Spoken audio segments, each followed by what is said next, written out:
So Overwatch 2 Season 6 is finally here, and with it, we got the new PvE missions, we got the new game mode Flashpoint and the maps, we got a new hero in Illari, and this is by far the most content we've ever had in an Overwatch seasonal drop.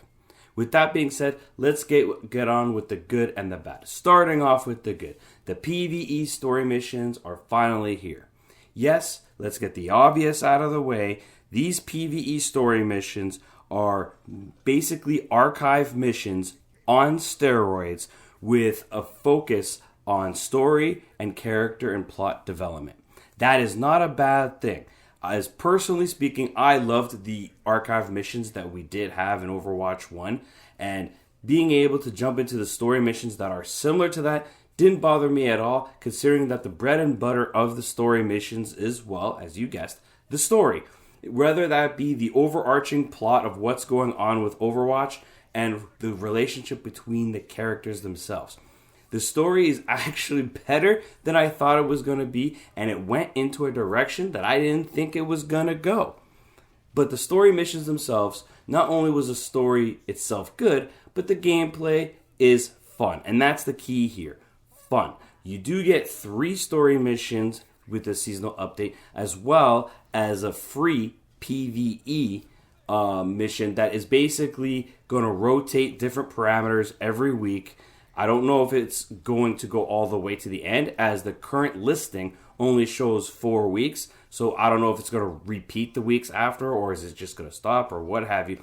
But that particular PvE mission doesn't have really a story involved like the other 3 main story missions.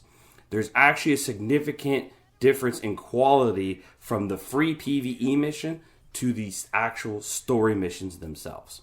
That being said, the story missions were a blast to play. I loved playing it. It was great, and I can't wait for more. So that was a big positive with the seasonal update. The next update that I want to talk about here comes in the new PvP game mode Flashpoint. Now, this is a core game mode that will be part of the rotation, both in terms of competitive and quick play. And essentially, what it is 2 teams start fighting over an objective that is in the center of the map. And it is a best of 5 game mode. Essentially, you have to capture 3 out of the 5 points in order to win. Now, the way it works is after you capture the first point, the next points after are completely random. Now, these maps feature 2 new maps specific to this game mode, and they are the biggest maps in Overwatch 2, plain and simple. Now, the maps themselves, they're very well designed in terms of aesthetics and the way they design them. The matches themselves were very fun and yet competitive, and a lot of it was good, but there was a balancing issue, which I'll touch on when it comes to the bad.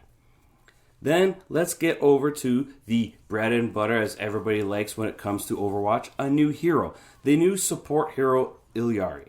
Illari is essentially, the best way I can describe it, is another Moira, but a skilled Moira, where they both share the same space. Both these, Moira and Illari, are both DPS and healing supports. They don't offer much in the way of utility. They're basically raw damage and raw healing. The difference being that Moira is considered to be a low skill hero, while Illari is a high skill hero. But in saying that, Illari herself, yes, in my opinion, she is overtuned. She is clearly, and the devs made sure to be aware of this, that she is clearly strong out of the gate. They did this deliberately because the last hero they released, Liveweaver, he was underwhelming, and therefore he got buffed 2 or 3 times since his launch. So they wanted to rectify that by making Illari strong. But in that case, they kind of made her a little too strong, as she can basically be one of the best supports in the game right now. Now, that is the good. We got a lot of content, new game mode, PvE, new hero. Fantastic, right? Now let's get with the bad. Let's kick things off with the biggest elephant in the room, and that is still the predatory monetization practices that the game has. And I'm not talking about heroes being locked behind battle passes. I do agree with the community that heroes should not be tied to the battle pass. That is bullshit. It should not be a thing, but it is. What I'm talking about is the misdirection of the monetization practices. And what I mean by that is, going into Season 6, I had purchased Overwatch coins to specifically pay for the PvE missions and Battle Pass. Only to find out that when Season 6 launched, I could not use those coins to buy the PvE missions and the Battle Pass. I had to spend separate money in order to do that. Now, I don't know why the fuck they did that, other than to be predatory. Like, I already spent money, and I did it with the mindset of using the coins. So why the fuck can I not use the coins? Now, don't get me wrong. I'm still actively playing the game, and those coins aren't going to go to waste, but that's besides the point.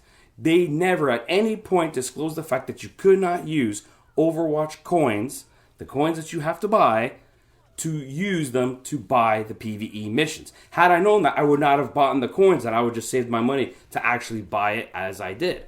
So that is, to me, a big elephant in the room, and it's the microtransactions, the monetization practices of this game has plagued it from day one, and it plagues it right now, and it just puts this dark shroud all over what I feel is like a quality game. So that's the bad number one.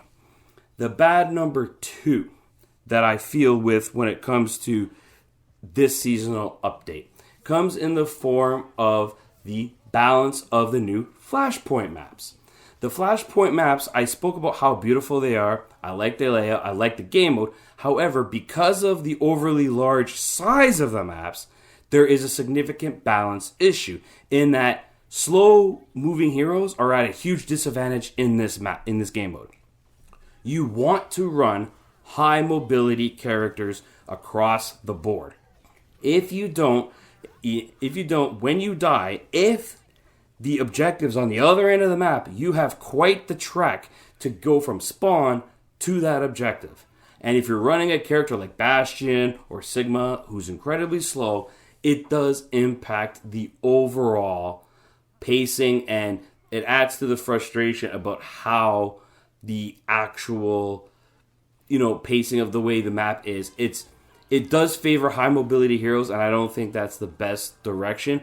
I do hope Blizzard does do something about that. Maybe give a little buff, speed buff to everybody who leaves the objective to kind of get them back into the fight quicker. I don't know. I'm just spitballing here. So that is bad number two. Bad number three, and this one's kind of kicking the nuts. While I spoke highly of the PvE missions, while I did enjoy the PvE missions, the issue is that the story missions particularly are not really replayable. Yes, there are challenges that you can do. You can get a couple things like a player icon or a spray, and then you can also get some battle pass experience to help level up your battle pass. But other than that, there's no real reason to replay the story missions. I imagine most people will probably play the story missions once, maybe twice, and that's about it. And I don't think that's a very good look for the game, in my opinion. And it's really annoying because some of those story missions, like the very first one, was playable in 2019 of BlizzCon. So the fact that we only got 3 of them and we won't get more until 2024, as the Blizzard has said, we will not expect any story missions for the next 2 seasons. I don't get why they did that, but it is the way it is, and that is a negative in my opinion. The last negative I want to talk about is the Hero Mastery missions. Now, the Hero Mastery missions are supposed to be single-player, challenge-based missions where it's supposed to be like, hey, kill X amount of bots in this speed of time, and you get a score, then you're on a leaderboard, etc. Those missions, while they told us via blog post, will not be available until the mid-season patch, they still advertise Season 6 as if it was coming day one, and it's not here. And yes, I was aware that it was coming later, but it's just the fact that it goes to the monetization practice as well as how they keep misleading the community, and it's very annoying and it's very, very frustrating. So that's the last bad about it. But overall, the Season 6 is without question the best seasonal content we've ever had. The game itself is still fantastic to play. I still love the core gameplay. I still think Overwatch is a great game to play. You just gotta be willing to tune out all this monetization bullshit and not, cave into the FOMO that they try to induce with you. The last thing I want to talk about is obviously being a new season. We do get a new Battle Pass. I do think the Battle Pass is great value. Hero aside, keep the hero out of it. But the Battle Pass with the Mythic skin, I've said this before, if the Mythic skin is of a character you like to play, it's definitely worth $10. For me, it was worth $10 because the Mythic skin is Ana, and I'm an Ana main. So I was happy to buy this Battle Pass. I think the skin looks great. But overall, it's what you would expect from the Battle Passes that you've come to see in Overwatch with the Battle Pass and the story, etc. Overall, Overwatch 2 Season 6 is the best seasonal update we've had thus far. The game, in terms of a gameplay, is in a great state. Monetization is still bullshit. But overall, I still like this game, and I still recommend it, so long as you can not fall into the FOMO of the microtransaction practices. This is Veteran Gamer, and I hope to see you guys next time.